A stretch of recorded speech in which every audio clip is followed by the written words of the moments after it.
Magandang umaga, magandang gabi, at inyong lahat mga kabrigadang Pinoy Survivor.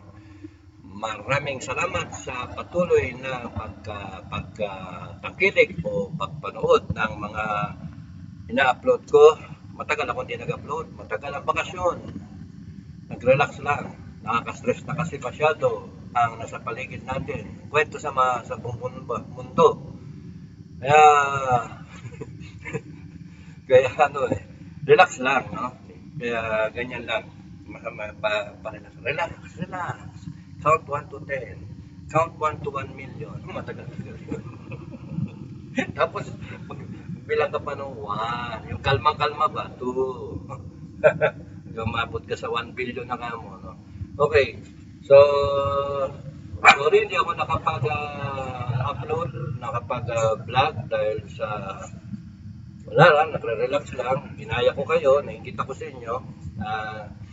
Maraming salamat dun sa iba nating kasama na pinanood lang yung mga video na mga nakaraan. Merong mga playlist naman kasi, you can check it out. May playlist tungkol sa buhay ko nung kadete, military, saka as a farmer, o kaya nung corporate life, at saka nung playlist tungkol sa mga comment ko sa issues, no? At mga sagot-sagot sa mga comment ninyo. Hindi ko na nga nasagot yung ibang mga comment. Hahabol na lang ako, no? So, ngayon, nasaan tayo? Nandun tayo sa Israel. Mag-comment tayo dun sa, hintayin nyo siguro, no? Yung nag-airstrike ang mga IDF, Israeli Defense Force, dun sa refugee camp, no? Dun sa Gaza. Mahirap maging commander dun sa IDF kasi matindi yung decision na yun. Matindi. Marami siguro sa inyo sabi walang yang Israel, mali ang ginawa ng Israel, tama yung Israel, na etc. Pero from a military standpoint, no? From my point of view lang, ako lang naman. Pwede kong mali, sabihin niyong mali ako, okay lang. Pero pagka ganyan kasi, if I am the commander, number one, sinabihan mo na, parang NPA ba? NPA, o isang barangay. Barangay Tamukyo. Naghulog ka ng leaflet ng Philippine Air Force, naglaglag sila ng leaflet. Effective immediately, declared na no man's land ang Tamukyo Barangay. Lahat ng tao dito na hindi involved sa NPA o kaya sa MILF o MNLF o sinong LFF na kalaban, BIFF o Abu Sayyaf, umalis kayo, lumisang kayo. Walang pakialam ng military. Because ang utak ng military, mission-oriented. So, pagka ako'y commander at binigyan ako ng tasking, siyempre, nagkahabol ako maging general eh.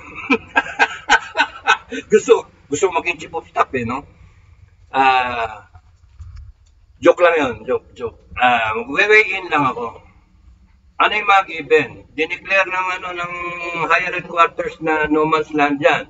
Pagka no man's land, burn anything that can be burned, eat anything that can be eaten, take whatever you can take as pwede mong maging supply, pagkain, etc. Ganun lang kasimple. And nung nasa serbisyo ko, may mga ganun talaga. Now, pag sinabihan mo yung civilian, dito sa atin, pag sinabihan mo yung civilian na umalis kayo, manong, manang, alis ka dito. Dito ka nagpio, dito ka nagtira ba?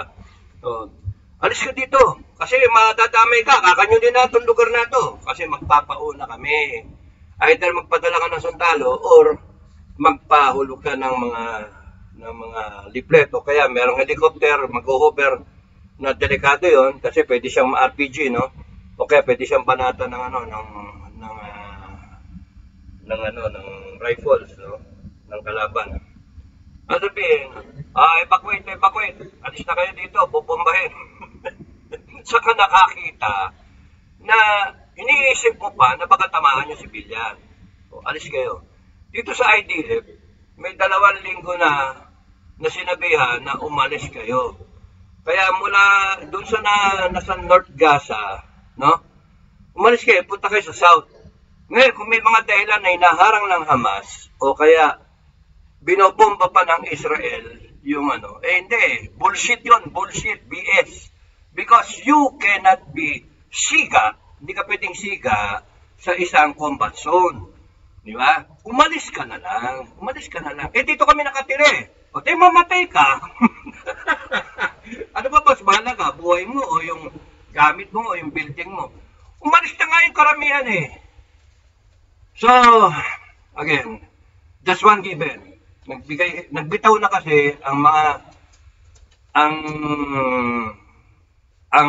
attacking force, no? Ang attacking force, in this case, IDF. Umalis na kayo. Bakit ko sasabihin na bobombahin namin? Hindi ko sasabihin yun. Umalis na kayo. Please! May please pa ba? Hindi. Walang please yan. Umalis kayo. Basta umalis kayo. Kung ayaw nyo madamay. Otherwise, ang mga maiiwan talaga dyan, ang iisipin ng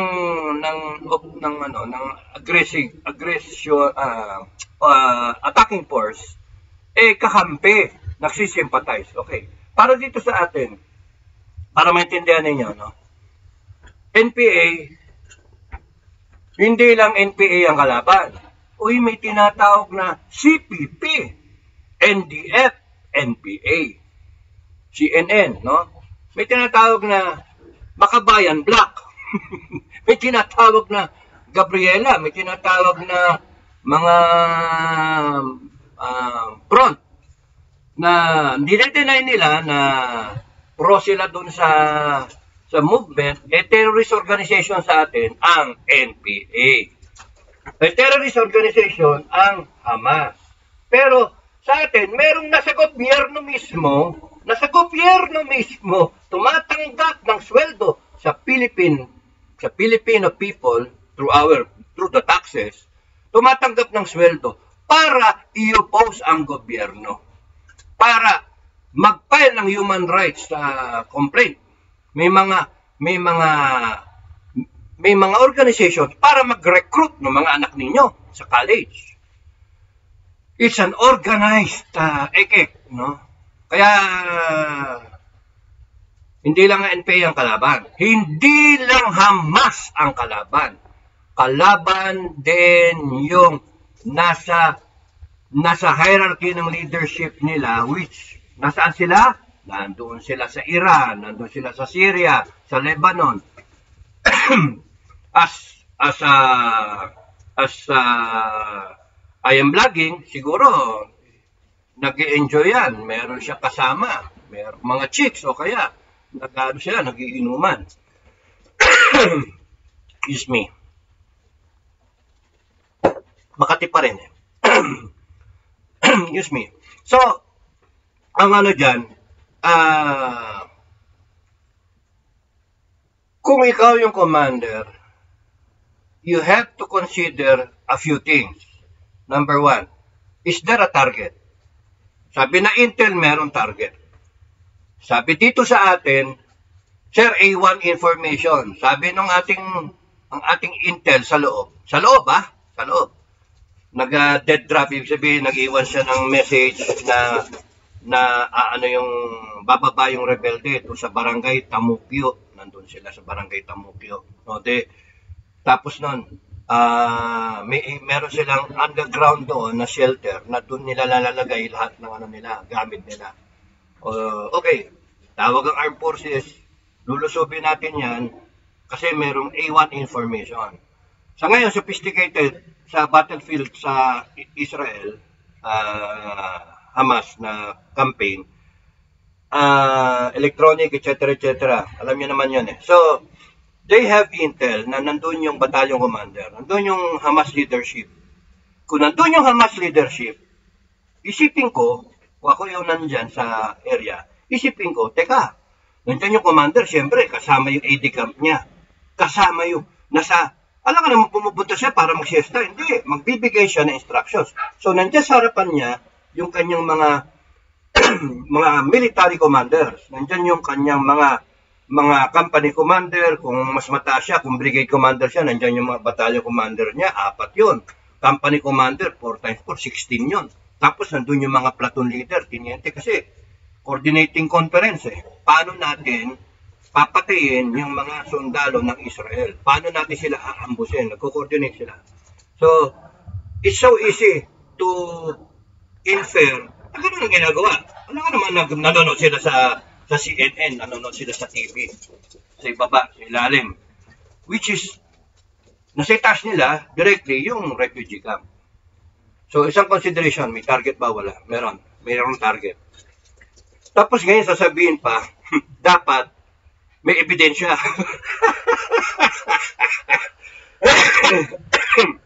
Excuse me, no? May ebidensya na may target ba? Wala. Imagine, dapat nga din napatulan ng IDF yung mga pinalalabas sa media.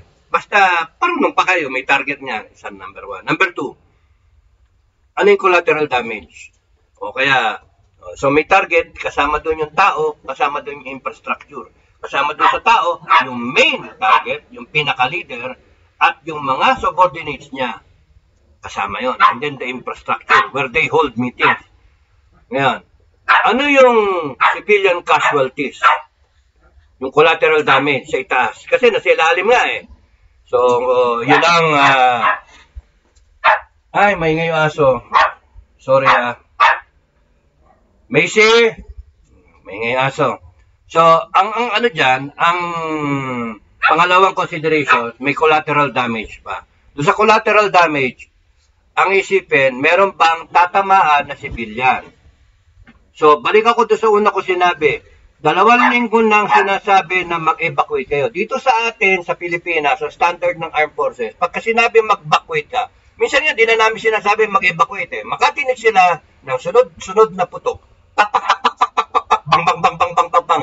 Tapos, wagam. Wala, di ko nasasabihin mag-evacuate kayo. Takbo na yung mga tao, which is the natural tendency. Mga sibilyan, walang matapang sa kanyon. Pagka nagputo ka na yung mga 105, pagka na yan yung mga helicopter, tangkidegera, at saka yung mga, ano tawag doon, tora-tora, mga helicopter gunship, takbo na talaga lahat. Ang matira, yung rebelde. Kahit sympathetic yung tao. Pero dito sa case ng Hamas, may mga nag-evacuate Nasaan sila? Sa Southern Gaza. Iba na sa border ng Rafah. Naghihintay lang sila ng go signal na papasukin sila sa Egypt.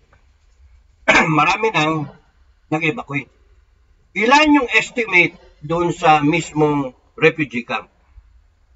Tapos refugee camp, pagkatitignan ninyo yung mga picture, afterwards na, no? At saka kung ako yan, ako yung commander, papakuha ko ng latest satellite footage o pictures, papapasadahan ko pa sa mga air asset ko na kuha kayo picture. Gusto ko makita. Nung close up, makita ko kung ipo-blow up yung mga picture, ano yung tsura ng mga civilian dyan. Nasaan sila? Gusto ko malaman, sasabihan ko yung mga tao ko, anong oras yung maraming tao, konting tao, walang, may mga tao, may mga susero, etc. So yun. Kaya nga yung pagbira, may time non target, isa yon sa, hindi time on target, time in hitting the target, has something to do with the number of people there. Para list ang collateral damage. Hindi ba lang mag-iba yung mga building Hindi naman yun ang, kumbaga sa kung ginagamit din yung mga building, okay na, all in one. Pero ang objective mo doon, yung commander, mga tauhan niya, and then yung infrastructure sa ibaba, kung merong armasyon, mabaon sila sa ilalim, at least collateral damage. No? Number 3, nasaan yung hostage? Na kailangan makumpirma ko kung nasaan yung hostage. Kung may hostage doon, kahit isa out of the 240, hindi ko bibirahin. Magaling yung Israeli commander. Magaling Kasi, given yung sinabi ko sa inyo, uupakan ko. Ganon talaga, uupakan ko. Why? Kasi nagko-coordinate sila, ito mga opisyal. Para sa ahas, pagkaputulin mo yung mga tao on the ground, baka malaki yung chance na sumurrender yung mga tropa. Wala nang leader eh. Wala na eh.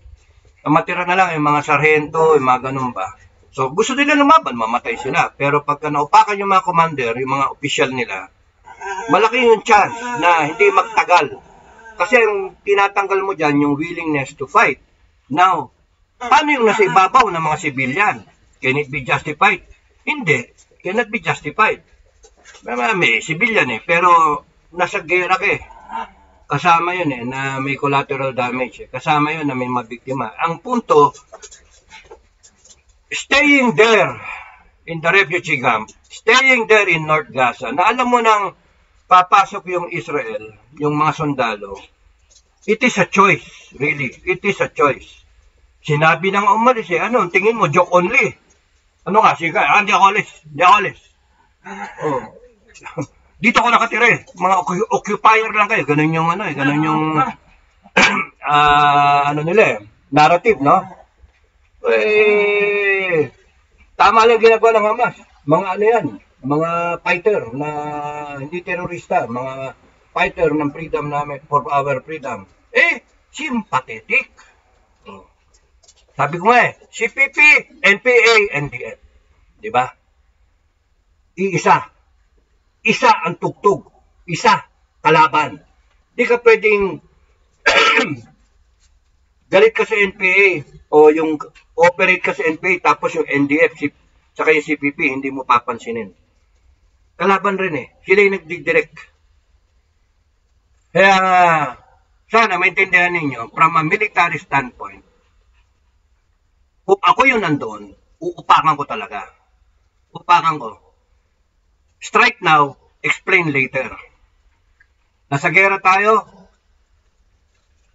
nagpakuha ko, alam ko kung kailan yung kukonte yung tao doon. Nakita ko, bakit panay lalaki? Nasaan yung mga bata? Nasaan yung mga babae? Ba't panay lalaki? Wow, panay militants. Panay militants. So, halo-halo nga eh. So, kung galit sila sa Hamas, hindi nga nila papayagan eh, na harangin sila eh. They will take arms against Hamas. Pero hindi, sympathetic sila sa Hamas. So, it is a decision on their part na nandun sila. So, pati pagkatapos ng gera, magkaroon ng investigasyon, kung maabot tayo doon, kung di pa magunaw ang mundo, magpapatayan na buong mundo eh, di ba? So, yun lang ang gusto kong komentan muna.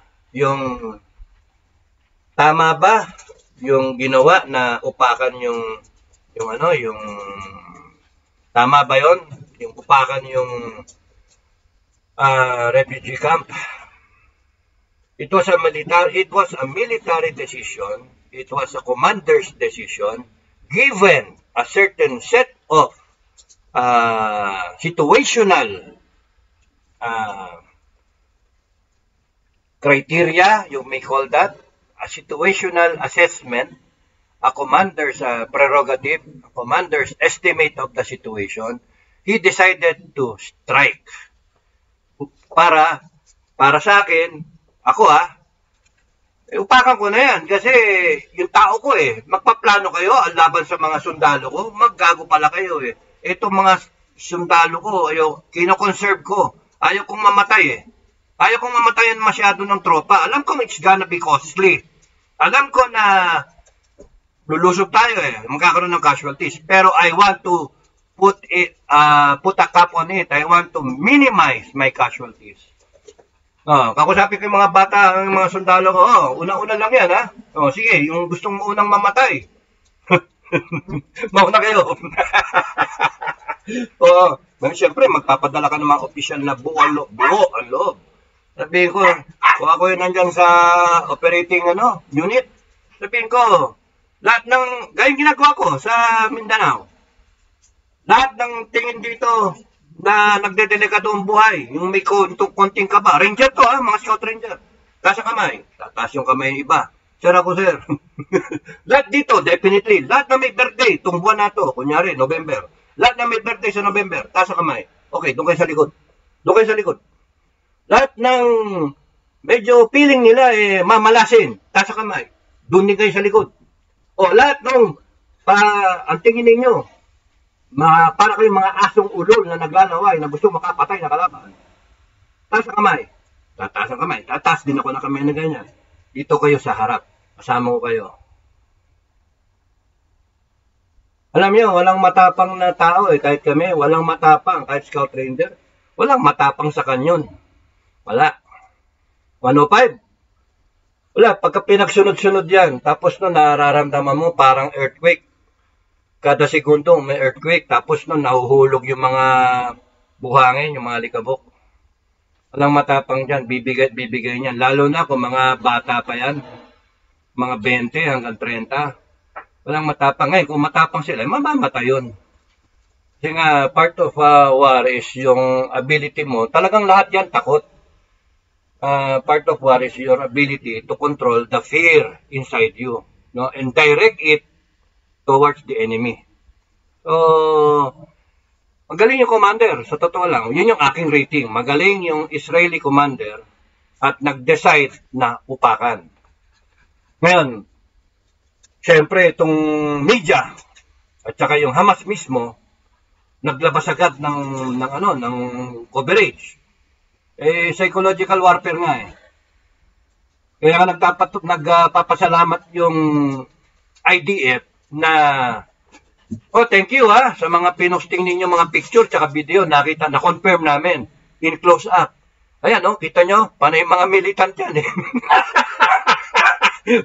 Walang mga, nasaan yung mga mga babae, bata no? Panay militant, panay mga mukhang binatilyo, kaya mukhang may mukhang mga Hamas na sundalo. Now, mahirap. In fairness, mahirap mahirap i-justify Pero sabi ko nga, from the commander's point of view, war is a bitch, war is hell. Pinaalis kayo, umalis kayo dapat. Sinimula ng Hamas na 80% plus ng Palestinians approve of Hamas. Imagine, 80%. And tapos nun, a lot of Palestinians are claiming from yung tagline nila, from the river to the sea, from the Jordan River to the sea. The Israelites do not deserve to live. Eradicate them from the map. Patayin lahat ng Israel. Grabe yung hatred sa mga Hudyo. Which is, wala naman victim card.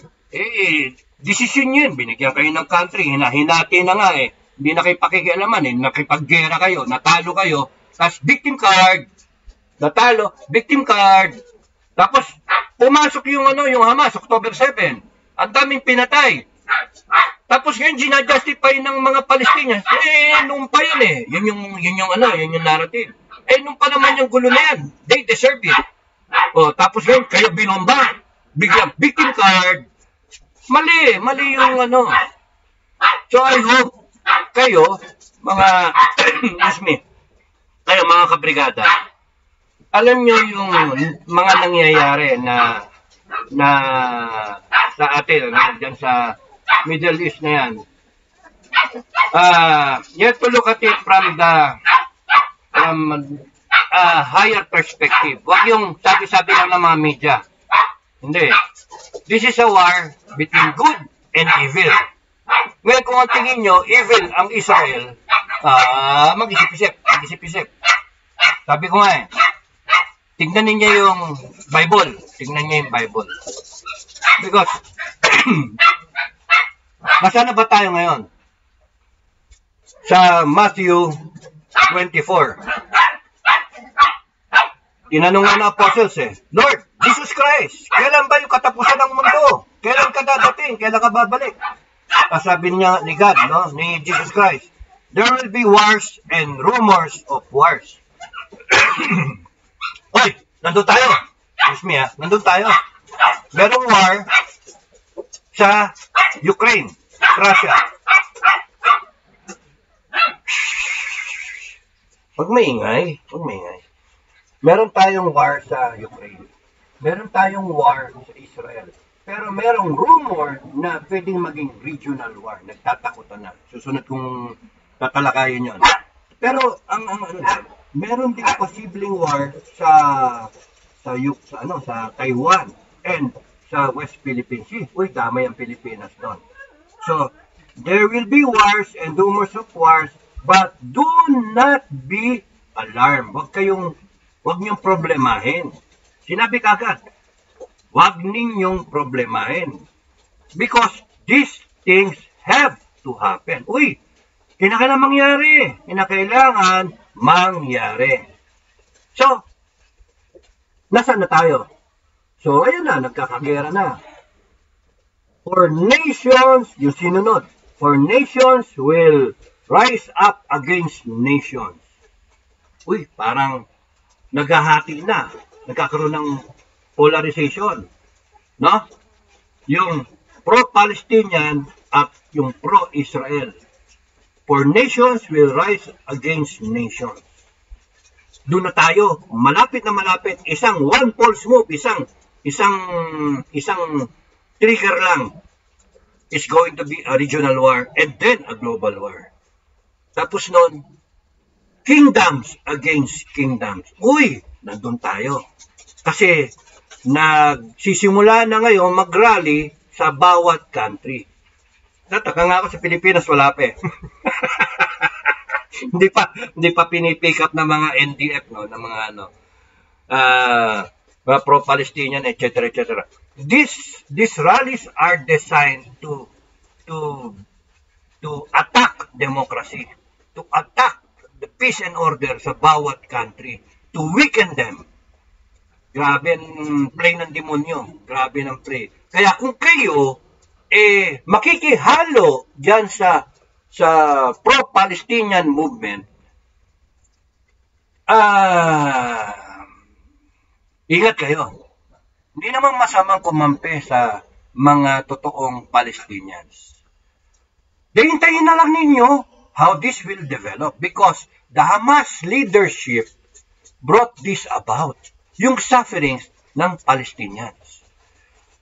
Yung nagsasabi ng two-state solution, huwag kayong magmarunong. Because this has been ongoing for a long time already, 75 plus years, gano'n. This has been ongoing and hindi nga pwede, kayo ba?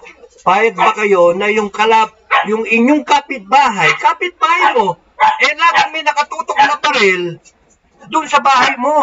Magwawari ka, yung anak mo, pakaupakan. May pumuputok doon sa kapitbahay mo, papunta sa iyo, pasag yung salamin mo, etc. Maingay kayo eh. Sorry ha. So, ganon.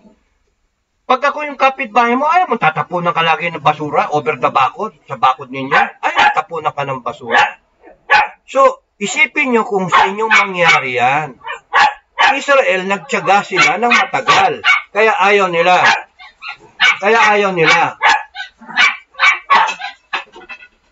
So, yun yung Ngayon, para sabihin ninyo, unahan ninyo, as two-state solution, parang si Biden, nasabi niya, two-state solution.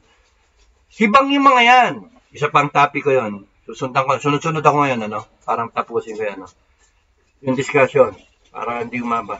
So, it's not so easy, na a solution. I think, personally, it's not a solution, two-state solution. Why? Because nakita na natin yung two-state solution. Nandyan yung Israel, nandyan yung Palestinians. And ever since yung Palestinians gusto patayin yung Israel. Nas ngayon, victim card, binabaliktad yung narrative na kung kinukuha nila inaano pa nila sa magsimpatay sa buong mundo, ang sinasabi, Israel ang oppressor, Israel ang occupier. Teka muna, Kayo gusto nyo, ang gusto ng Palestinians patayin lahat ng Israelites Pero ngayong natatalo ang Hamas, biglang magsasalita yung mga leader ng Palestine. Okay sila sa two-state solution. Ngayon ang tanongin ninyo yung magkakapit bahay. Sabi ng isa, kung kunyari sa barangay tayo, sasabihin nung ako si kapitan, barangay captain.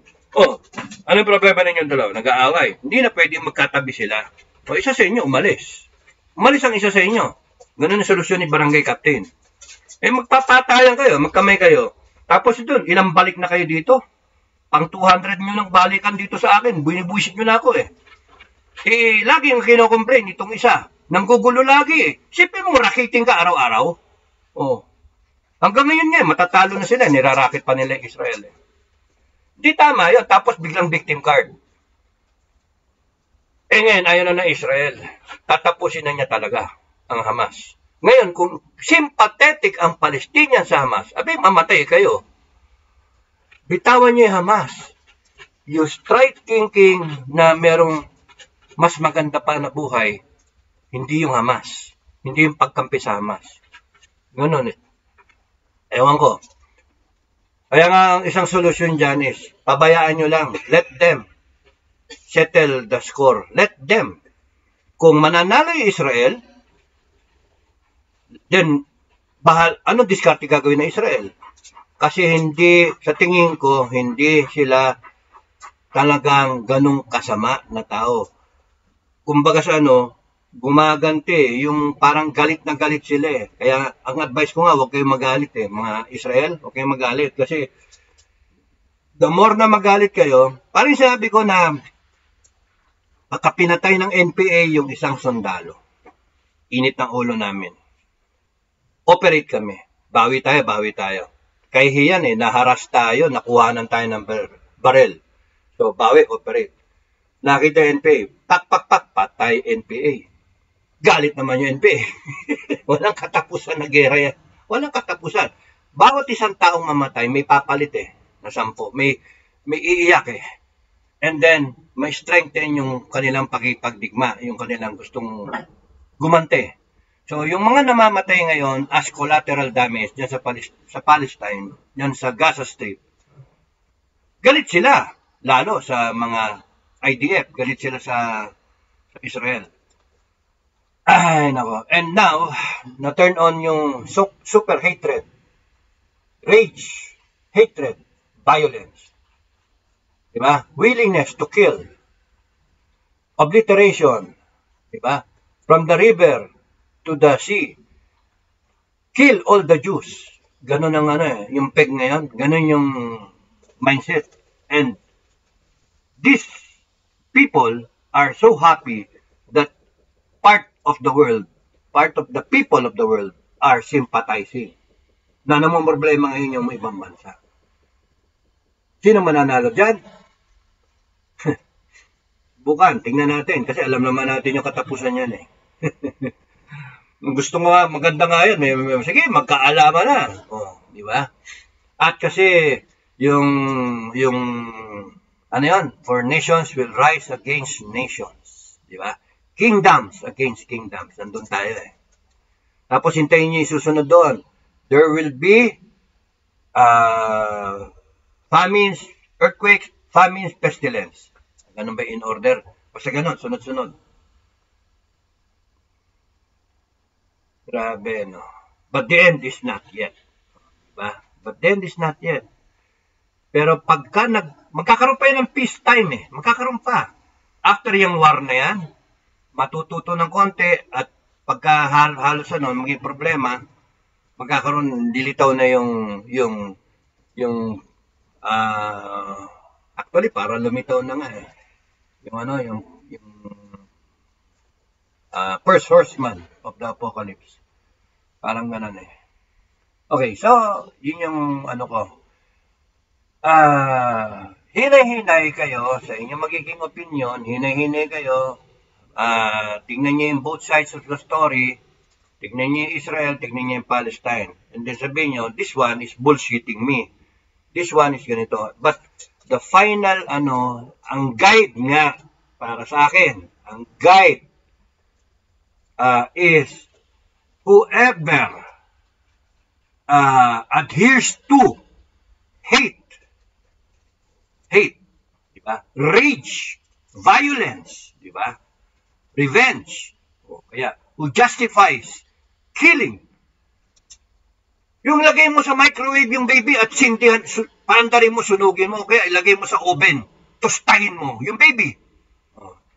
Isipin nyo kung anak niyo yun, o apo ninyo, di ba magalit kayo? Yung rapin yung asawa mo, yung putulin yung ulo ng anak mo, barilin yung mata, di ba? Sunugin yung tatay, buong pamilya, sunog. And then justified. Yeah, ganyan kasi, yan ang fruit ng ginawa ng Israel over time. But may nadinig ba kayong ginagano ng Israel? Ngayon magpapalabas sila ng video na hinuhubuan nila ng Israel yung mga Palestinians. Siyempre, kung ako yun, hubuan ko pag lahat ng combat zone at declared na kalaban, we are at war. Makakita ko ng laki, hubo lahat yan. Bakit? Baka may tinatao Kung meron ko sundalong babae, kayong bahala mag-check dyan sa mga Basta kinakailangan, hubuan lahat. Walang sharp object, wala everything. Nasa combat zone tayo, tapos ngayon sasabihin niyo abusado yung yung IDF. Di ganon. Kasi nga yung media, nagagamit yung media. Palpak talaga yan. Kaya hinahinay. Because nagpe-play ang demonyo. Nilalaro ng demonyo. Gusto talaga niya mangyari yan. Pero nasa sigad, nasa ng Diyos natin, pinapabayaan niya. Pinapabayaan niya because lahat ito, mahati mundo lahat. Itignan niya, sino ba dito yung talagang naniniwala sa hatred, sa violence, sa rage, sa want to kill, di ba? Willingness to kill, di ba? Extermination ng Jews. Sinabi ko sa inyo, mga kabrigada, God will never forsake Israel. He will come down, He will return, which we all like. Di ba ayaw? Doon kayo sa kay Satanas. He will return when 2/3 of the Jews of Israel is destroyed and killed. 2/3. 1/3 na lang ang natitira. Just in the nick of time, God will arrive and exterminate everyone against Israel. Pangako niya yun Pangako sa iyo, paglalaban ko, di ba? Kaya, hinay-hinay. Huwag kayong magpapadala sa mga demonyo. Huwag kayong magpapadala sa mga sugo ng demonyo. Yung makikita mo yun sa TV, pinapanood mo, mga grabing hatred Nahabol ngayon yung mga Jews, minamarka ng Star of David yung kanilang mga tirahan. Grabe, para tayong nasa World War II. Yung UN, inutil, no? So, sarap, yung nakaka-stress, panoorin, pero kung titignan ninyo, you always be on top, no? Tignan ninyo, yun yung advice ko sa inyo. This will all come to pass. And sunod-sunod na yan na pangyayari because the end is very, very near. We don't know when. But kung titingnan ninyo, surely, Bible prophecy is happening in our lifetime. Yun ang sure ko. Yun yung guarantee. Yun yung promise ko sa inyo. Yun nakikita ko Bible prophecy is unfolding right before our eyes in this generation. Kaya we are the generation, we belong to that generation that will not pass away, and all of the things na pangako ni God mangyayari. Isa doon sa pangako is that Israel is the promised land. And the Israelites are the chosen people. They will be the ones to bear the brunt. Sila yung papatayin, sila yung gustong ubusin, at gustong-gusto ng demonyo, kaya hinay-hinay kayo, mga kabrigada, Gustong-gusto ng demonyo patayin, ubusin ang Israelites, ang mga Hudyo. Bakit? Kasi pagka naubos sila, fake news ang pangako ng Diyos, ni God. Ganun ba? Gusto nilang mabura ang Israel because yun yung promised land at yung chosen people. Doon ang galing yung linya, heritage ni Kristo. So, pagka ma-exterminate yung mga Hudyo, kaya nag-attempt si Hitler, di niya naubos eh. Naka-6 na milyon si Hitler. Ngayon, 9 na milyon sila. Mauubos dyan, according to sa prophecy, 9 million. No? One-third ang matitira, sabi. 3 million na lang matitira. Not because God loves them so much. I said, it is not because of Israel. No. All of these things is because of God. His promise, His commitment, His covenant. Ano gagawin natin? Si Abraham ang nandoon eh. Si Abraham ang nauna eh. O diba? Saka nakakita mga yan, nagpapatay, magpipinsan lahat eh. Pinsan tayo, pinsan.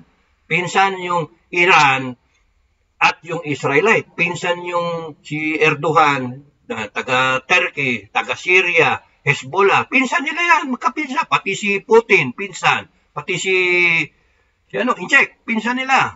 Arab countries, magpipinsan eh. Mga taga European countries. Isa lang pinanggalingan. Isa lang molde. Adam, Eve, Cain, Abel, Seth. Pinatay si Abel, wala na siyang linya. Si Cain meron. At saka si Seth meron. Nandun sumunod si Noah. Doon parte sumunod si Noah.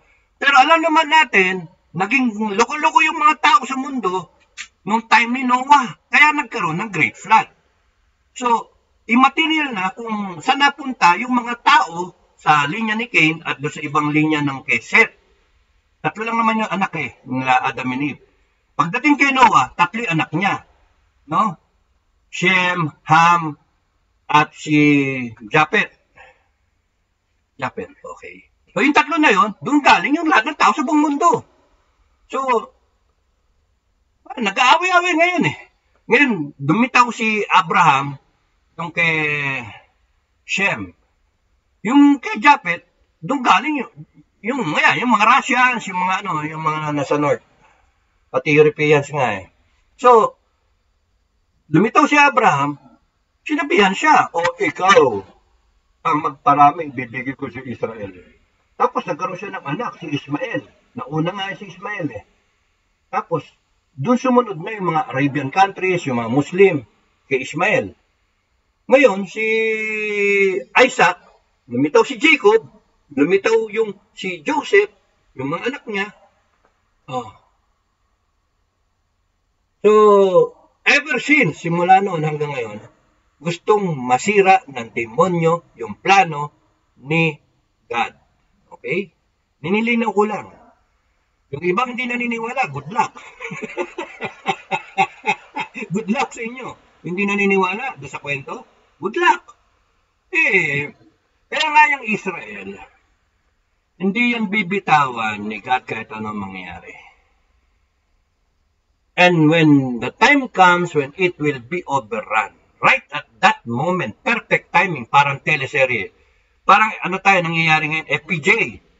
Sa kayo, nananalo pa si IDF, nananalo pa. Pero pag sumali dyan yung Hezbollah at yung Syria, Lebanon, tsaka Iran, pagka sumali yan, ewan ko lang kung gagamit ng nuclear weapon ang Israel. Yan ang tatakutan na sila eh. Kasi sabi ng Israel, i-strike din siya. Ngayon, mapapalaban ng gusto ng US. Ngayon, ano yung epekto sa atin? Pagka napalaban ng US, may strain masyado yung kanyang supply o logistical support. No? Meron ng gera sa Ukraine, kalaban niya yung Russians, proxy war din, at ngayon itong Israel. Pagka nagkalaban-laban yan, mapipilitan ang Amerika. Sige, magbablog ako tungkol doon. Tungkol sa leadership ng Amerika.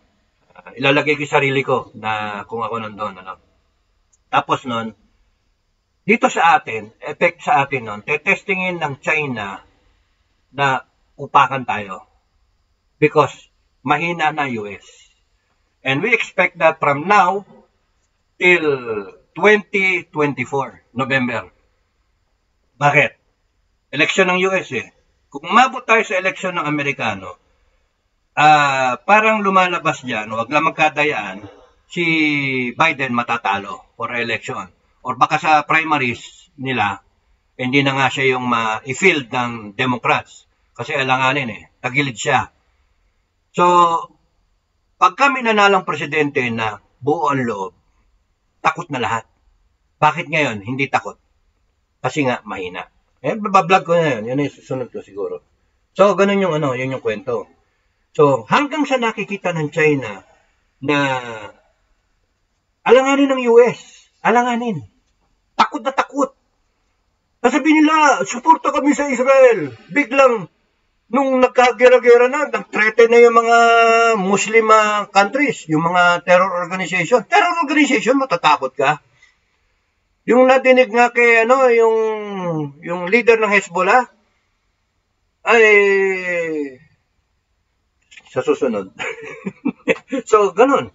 Hindi dapat mangyari yon na ite-threaten yung US. Naka 24 mahigit na silang strike against the US forces deployed sa US bases dito sa region. 24 times, mahigit. Nag-respond na US ng ilan? More than 2 times lang. Dapat, yung unang-unang strike, nakahanda na, naka-plot na yung target, upakan na. And sasabihin ng Amerika dapat na, sige, umupa kayo, ubusin namin kayo. Tapos, announcement, lahat ng taga dyan, mag-evacuate na kayo. O, Iran, ikaw ang pasimuno ng lahat ng to eh. Gusto ko itigil mo na lahat ng itigil mo na lahat ng mga proxy mo. Tigil mo na lahat. Kasi kung hindi mo titigil, bigyan kita ng mga 24 hours to do it. Tawagan mo lahat. Tigil mo lahat, ceasefire. Yan yung totoong ceasefire. Kasi pag di kayo nag-ceasefire, at bukas may lumipad na rocket galing sa inyo, ubus kayo. Announcement, mga civilian, dito sa ganitong 3 countries, evacuate na kayo. Hanap na kayo ibang lugar. Mabubura kayo sa mapa. Ganun dapat ang salita na US. Kung gusto nyo tapusin yan. Right away. Ngayon, ayaw ng China, ayaw ng Russia, ayaw ng North Korea, at ayaw ng Iran. Magkakamping nga pala yung 4 na yun. Ayaw nila na umabot yan ng November 2024. Bakit? Pagka nagkaroon ng bagong presidente, at tigasin kagaya ni Kennedy, John F. Kennedy noon. Hindi yung Kennedy ngayon nakakandidato, hindi. Pagka nagkaroon ng presidente na kagaya nila Kennedy, nila Eisenhower, nila FDR. Oh. Truman. Si Truman. Gaganon-ganon yun. Kita mo yung accountant, lawyer. Gaganon-ganon yun. Siya nag-approve ng atomic bomb sa Nagasaki eh. 100,000 patay. Okay lang yan. Tarantado eh. You see, dapat ganun yung linyahan. Kung ikaw yung polis ng mundo, hindi ka dapat ganun. Ang nangyayari ngayon, nakikita kayo ng mga kalaban kasi ng US. Weak ang leadership. Pagka weak ang leadership, weak ang Amerikano. Even if you have the strongest armed forces in the world, the best weapons, you can project power at any notice na, short-term na notice na, okay, kung padala kang 11 yung aircraft carrier natin, magpadala ka ng 2 dyan sa Middle East, magpadala kang 2 doon sa North Sea, magpadala ka ng 2 dyan sa South China Sea, yan sa Japan. 6, may 5 pa tayong reserve at gumagawa pa tayo. Palipad ka ng, at any point in time, may lumilipad naman talaga ng mga stealth fighter bomber, stealth bomber. At any point in time na may payload na tactical nukes. Pero hindi nila ginagamit eh. Kaya sila nape-perceive na weak. Ang sa akin, you threaten the United States, you threaten just one American. To hell with you. Tapang ninyo To hell with you. Kaya nagbi-breed yung mga ganyang organization. Kaya nagkakaroon ng ganyang mga countries. Kasi nakikita nilang weak ang leadership. Saan tamakal yung deterrence, capability? Ang dami na ng countries na mayroong nuclear weapons. Pero ang pinaka-final test niyan is, kaya mo bang gamitin? Gagamitin mo ba? At kung gagamitin mo na rin lang, unahan mo. Yun yung sa akin lang naman. Yun yung unahan mo. Because kung hindi rin yung dilly-dallying, yung hindi ka marunong mag-decide ng ganong katulin, damay buong mundo. Dadamay buong mundo. Pero kung surgical strike, boom. Tapos, tahimik. And then sabihin mo, oh, sino pa siga rito? sino pa dito ang magte-threaten sa sa lahat ng demokrasya sa US? Sino magte-threaten sa Western powers? Itaas lang ang kamay. Ewan ko. Pero delikado Amerika because inaanay siya from within. No? Yan ang gustong mangyari ng kalaban niya. Mag-implode siya, magkaroon ng civil war, magkaroon ng internal na gulo. It will weaken America. And then they turn to each other. So yung role niya na maging police ng buong mundo, wala na. Tapos nga, kundi kaya, ang yabang-yabang, ma-involve ka sa dalawang front, dalawang gera, ubus ka. Hindi ka lamang kayang mag-produce ng as soon as possible na mga munitions to replenish yung mga pinamigay mo, yung mga binenta mo, whatever. Pinang-suporta mo, wala. So, kaya nga sinasabi ko, Pilipinas, Armed Forces, gibo. Beware tayo. No? Beware tayo. Nakaasa pa naman tayo sa EDCA, sa BFA, sa MDT, Mutual Defense Treaty. Ano i-depend natin? Ano i-depend ng Amerika sa atin? Kung weakened siya sincerely, hindi niya kaya tumayo, ano yung mga allies natin? Ngayon, kaya ba? Kaya nga, Pilipinas, learn from what is happening. Learn from all these situations abroad. And make sure, no-brainer, ihanda mo na yung ating civilian. Ihanda nyo na yung ating reserve force. All able-bodied Filipinos must be ready to fight. Okay? Yung sinasabi ng Chief of Staff ni Comet Browner na merong destabilization plan, napakasimple lang yan. Wala naman Kung meron kayong suspecha, intelligence, kung meron kayong suspecha, patawag mo, Comet, patawag mo. Tanungin mo, kay upper class yan, kay Mista o underclass. Mga upper class, karamihan, mga retired may balak ba kayo, sir, na magkudeta? Harapan tayo, all right tayo. May balak ka ba, sir? Kasi kung meron, sabi mo na sa akin ngayon, sir. Mag-away tayo, maglabanan tayo, padadampot ko kung kayong lahat. Ganun ba? Hindi yung maglalabas kayo ng balita na ganyan, misconstrue, etc., etc. Meron namang ugong, meron namang may nagre-recruit ba? Meron. Kasi kung yan, gustong tanggalin si Bongbong, si BBM, sino may pakana? Dilaw ba o yung kampo ng Duterte? Kasi Sara yung susunod dapat Ngayon, kung package yan, tanggalin yung dalawa, dilawan yun. So, simple lang. Ngayon, Intel, Nika, Intelligence Group, magpapasok kayo. Usapin nyo, papasok ako sa kanila. Baka mapanood.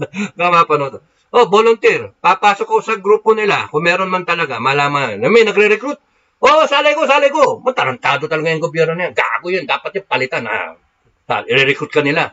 Ano ang operation natin? Typers. Diba?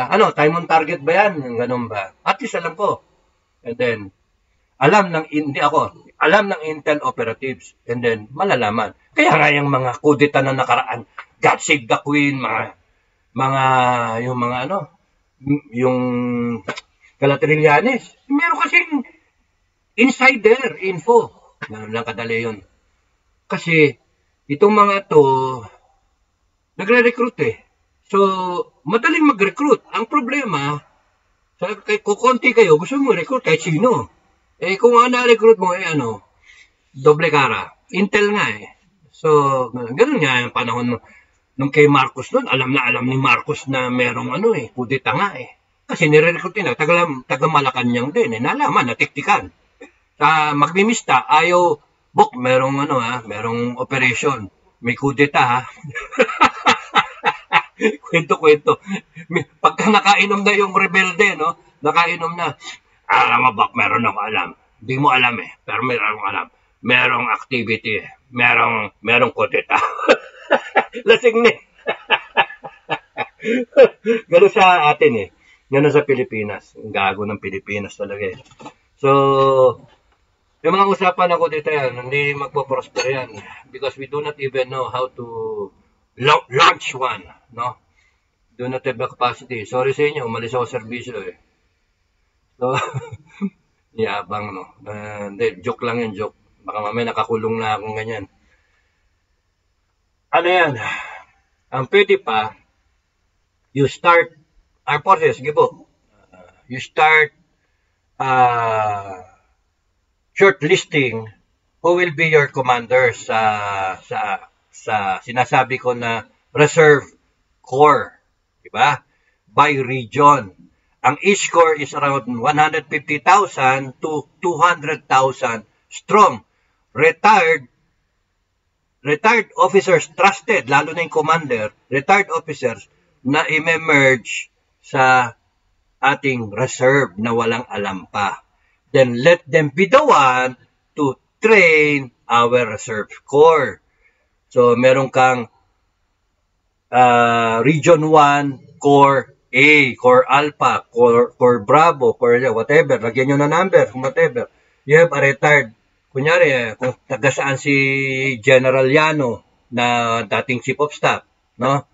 Oh, sir, kayo nang bahala sa ganito. Kayong bahala. Ito yung budget. Kunyari, ito lang kailangan na budget, pero simulan mo na. Blah, blah, blah. Ito organization nyo. Ito yung mga pangalan. Kayo nang bahala. Basta ito yung ating, ito yung ating objective. Within 1 year, ready na sila. Hindi pa sila equipped, pero doon pupunta yon, doon papunta. Pero na-train na. Yun ang malaga, yung training eh. Then you have another officer, for example. Sino pa ba?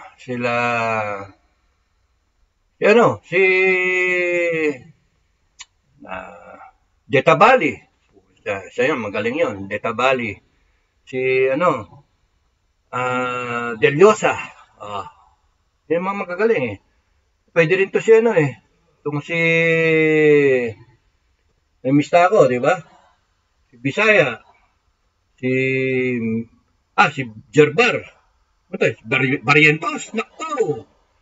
Yan si Barrientos, magaling yan. Kahit sila Cardosana no? Cardos. Marami mga warrior. Si Yogyog. Si Yogyog. Okay, si Julio Xavier. Matatanda na pero iba yung utak, iba yung tapang na kumbaga namamana yun mamamana yung tapang. Sino ba? Maraming magagaling na mga opisyal. Sorry doon sa hindi ko nabanggit senior pero senior moment, pero marami tayong magagaling na opisyal. Sino tong isang maingay na tatakbo sana ng presidente? Dati sa pangalan nun, wala na, nakalimutan ko na. Marami. You start with the head, yung commander, and then assign him, and then let he be the one to choose the commanders or yung subordinates niya, because trust yan relationship. Dun sa maging area, yung meron kang listahan ng mga pangalan mo, and from there, sino yung gagawin mo, mga deputy mo, yung mga brigade commander mo, at saka yung division commander, etc., etc. Yung air component, etc., etc. And then, i-merge nyo na yung organization. Paano pagka may nangyaring mga kuku na yan, yung kaya whatever invasion, o whatever na meron tatawagin yung armed forces. I-activate ka agad. At siya nga pala, it would be helpful for the armed forces na kahit magpadala tayo ng observer dun sa Israel. No? Observer, one platoon o kaya a company na talagang galing kunyari sa TRACOM o kaya sa TRADOC, training doctrine, training command, all involved in training sa SOCOM. Tignan. Because iba yung wealth of information o experience na makikita. Observer lang, hindi fighter. Mamamatay lang yung baga. Pag-uwi, makakabaong na, no? No. Ang intention ko is, may nakikita sila, ang video sila, wealth of information, USB, and then pwede na napada, etc. Na magiging training module natin. Malaking bagay yun sa atin. Magpapadala tayo kung saan-saang parte ng mundo. Ito nga, Israel, Gaza, makita mo yung tunnel system, etc. We can apply the tunnel system dito sa atin. Philippine Defense, we can apply that. So, maraming dapat matutunan. Ang armed forces natin, saka defense establishment natin, hindi lang tayo busy-busy dyan sa West Philippine Sea na hindi pa natin masolve ang problema. Diba? Pangit nga lang kasi yung West Philippine Sea na yan, alam na natin na every now and then nagre-resupply tayo, and then bakit hindi pa tayo handa doon sa gagawin ng China? Tsaka wala sa option yung magpa-escort tayo sa ating mga allies. Because what you will be transmitting to the Chinese is we are dead scared of them. Not in my book. Sa akin, wala sa equation yung Amerika, please, samahan nyo ako. Magre-resupply ako. Resupply lang. Samahan nyo ako, please. O kaya Japan, o kaya Korea, o kaya Taiwan. Please. O Australia, samahan nyo ako. O British, samahan nyo ako. Gawin natin itong parang military exercise. That's a stupid thing to do. Sorry Sorry guys. Sa defense establishment. Sorry. Because you are only admitting, inaamin ninyo na duwag kayo sa kalaban sa China. You better own up, you better stand firm na pagka sa susunod, linawin ninyo sa inyong mga utak at sa ating mga commander doon sa ground, doon sa dagat, yung mga kapitan ng barko, how far yung pwede nilang galawan, yung pwede nilang kinusan. How much can they decide on? Establish nyo nga yung rules of engagement na sinasabi ko. Kung kayo ganito ginawa, anong pwede mong gawin? Pwede ko bang palubugin? Pwede ko bang upakan? Pwede ko bang i-board? Pwede ko bang hulihin? Yung ganun ba? Establish ninyo yun because hindi tama yung pupunta na naman kayo dyan sa resupply mission and then yayariin na naman tayo. Again, sasabihin ko, yung Scarborough, kunin nyo na. Kunin nyo na atin yun Pero the longer na nandyan ang China sa Scarborough, mga kabalyero, parang sinasabi ninyong hindi atin yon. May nag-squat sa lupa ninyo, ano gagawin ninyo? Diba? Napakasimple, diba? May nag-squat sa lupa mo. May nag-squat, anong gagawin nyo? O di pa tataboyin nyo? Tatawag ka pa ba ng police and then susumbong mo? Didemanda mo, walang mangyari, 10 taon, nakasquat yung tao. Abay, tanggalin mo, physically. May pasigaan kayo. Ano ngayon? Diba? Pero hindi nakakita ka, marami-rami ito at takot ako rito. Wala, mawala yung lupa sa'yo. In the first place, alam na nga natin, kasalanan natin, pinabayaan natin. Pero nandyan na. So marami na akong masyado na-cover sa next time na lang. Hindi ko na naman nasagot yung mga tanong ninyo. So, please like, share, and subscribe. Maraming salamat. Sa mga magsasubscribe, bago, check nyo lang yung playlist. Sisikapin ko makapag-vlog ulit at makapag-react dun sa mga nangyayari ngayon sa Israel, no? Pasensya na kayo kung Kung hindi maganda yung audio, sinasolve ko pa yung problema kung bakit hindi maganda. Okay? Sige. Tapos, to summarize yung desisyon dun sa Israel, wag niya nang ano yan, wag niya nang problemahin. Yun yung desisyon ng commander. In which case, ako, sinasabi ko lang sa inyo, in this vlog, in this episode, na kung ako yung commander, it would have been my decision. Uupakan ko talaga.